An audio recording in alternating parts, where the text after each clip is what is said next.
Assalamualaikum warahmatullahi wabarakatuh.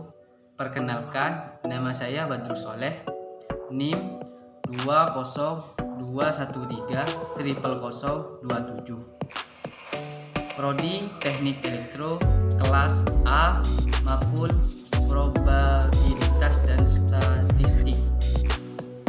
Di sini saya akan menjelaskan perbedaan statistik dan statistika. Perbedaan statistika dan statistik. Statistika adalah sebuah ilmu atau metode ilmiah yang mempelajari tentang bagaimana merencanakan, mengumpulkan, dan mengolah, kemudian menganalisis data untuk dipresentasikan hasil data yang diperoleh itu. Sedangkan statistik adalah hasil data yang ditampilkan dalam bentuk grafik, tabel, dan lain sebagainya. Selanjutnya yaitu metode statistika. Metode statistika dibagi menjadi dua, yaitu statistika deskriptif dan statistika inferensial. Statistika deskriptif merupakan suatu metode yang berhubungan dengan mengumpulkan atau menyajikan data sampai memberi informasi yang berguna. Contohnya yaitu saat mahasiswa mengisi absen yang memberi informasi kepada dosen.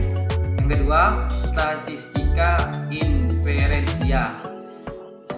Statistika inferensial merupakan suatu metode yang dapat dipakai untuk bisa menganalisis kelompok kecil dari data induknya.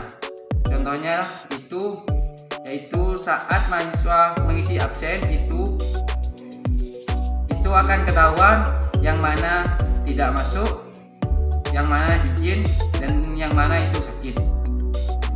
Data kuantitatif dan data kualitatif. Data kuantitatif adalah jenis data dalam penelitian yang dapat diukur, dihitung, serta dideskripsikan dengan menggunakan angka. Contohnya yaitu data ukuran alma mater mahasiswa angkatan 2020. Data kualitatif. Data kualitatif disebut juga data neratif, adalah data dalam penelitian yang menjelaskan suatu fenomena berdasarkan hal-hal yang umumnya tidak dapat dihitung. Contohnya yaitu mahasiswa teknik lebih banyak dari mahasiswa sosum. Kemudian populasi dan sampel.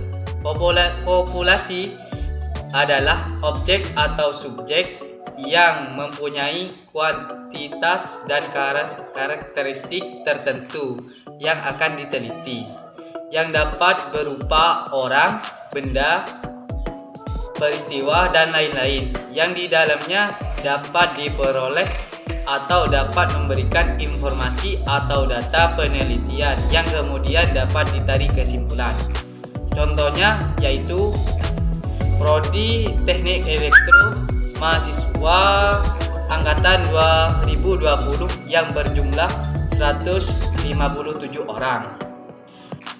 Sampel adalah sebagian dari populasi yang memiliki sifat karakteristik yang sama dan menggambarkan populasi sehingga dapat mewakilkan semua populasi yang diteliti.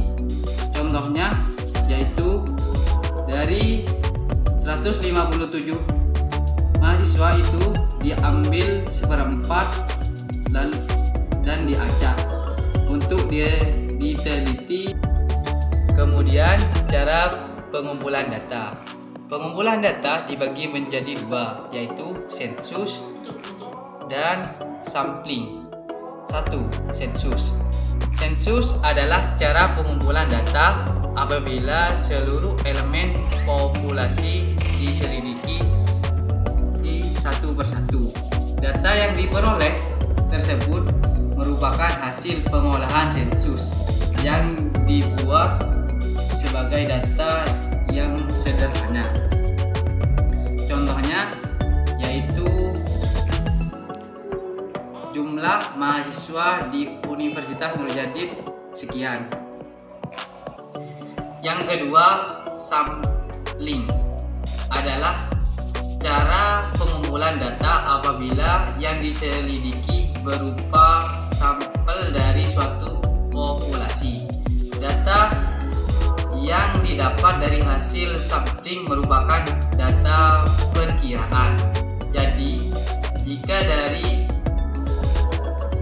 jumlah mahasiswa yang ada di Universitas Nurjadid hanya akan diselidiki 10%-nya saja, maka hasilnya dari penyelidikan itu merupakan suatu perkiraan saja.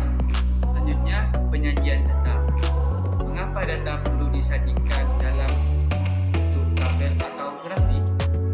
Yaitu karena data yang telah dikumpulkan baik berasal dari populasi maupun sampel untuk keperluan laporan atau analisis perlu diatur dan disusun dengan rapi.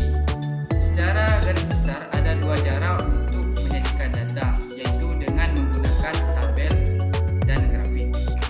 Selanjutnya saya akan menjelaskan grafik yang sering digunakan. Yang pertama yaitu grafik batang, kedua grafik lingkaran, ketiga grafik garis, keempat grafik titik. Grafik batang adalah jenis grafik yang menggambarkan beberapa data dalam bentuk batang. Grafik batang merupakan jenis grafik yang paling sederhana dan paling mudah untuk dipahami. Yang kedua, grafik lingkaran. Jenis grafik ini menggambarkan beberapa data dalam bentuk lingkaran. Grafik lingkaran digunakan untuk menggambar prosentase nilai total dari suatu data. Yang ketiga yaitu grafik garis. Grafik ini menggambarkan beberapa data dalam